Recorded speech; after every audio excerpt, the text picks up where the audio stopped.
Colazione con Antonio Di Pietro, il leader di Italia dei Valori, è sceso in Sicilia per un breve tour elettorale. Prima tappa Agrigento a sostegno del candidato Giampiero Carta di Agrigento Bene Comune.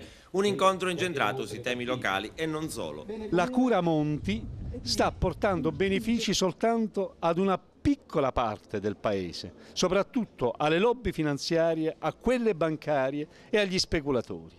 Speculatori che addirittura con i titoli di Stato ci stanno speculando, a cominciare dalle banche. Per questa ragione noi riteniamo che prima si va al voto e prima si ridà al Paese un governo che abbia natura politica e che metta al primo posto la difesa delle fasce sociali più deboli, il rilancio di un'economia che tagli drasticamente le spese pubbliche inutili e dannose.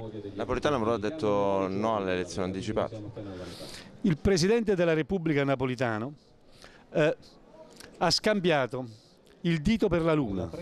Se c'è disperazione, e c'è disperazione nel nostro Paese, non è certo colpa di chi come noi fa protesta e di chi come noi si rivolge ai cittadini con leggi di iniziativa popolare, con referendum, e di chi come noi cerca di aprire gli occhi al Paese rispetto ad una informazione politica.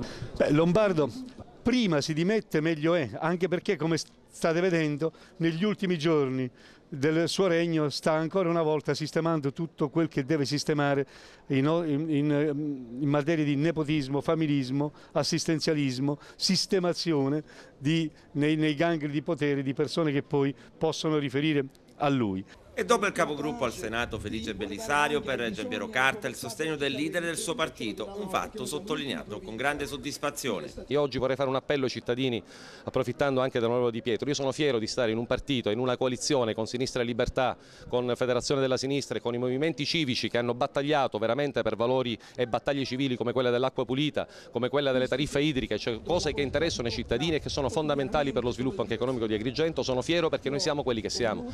Io oggi, da persona non politica, ma non politicante vorrei dire, ma persona che guarda da cittadino la politica con attenzione, presto la mia faccia e offro all'Agrigento effettivamente l'unica opportunità di discontinuità totale col passato.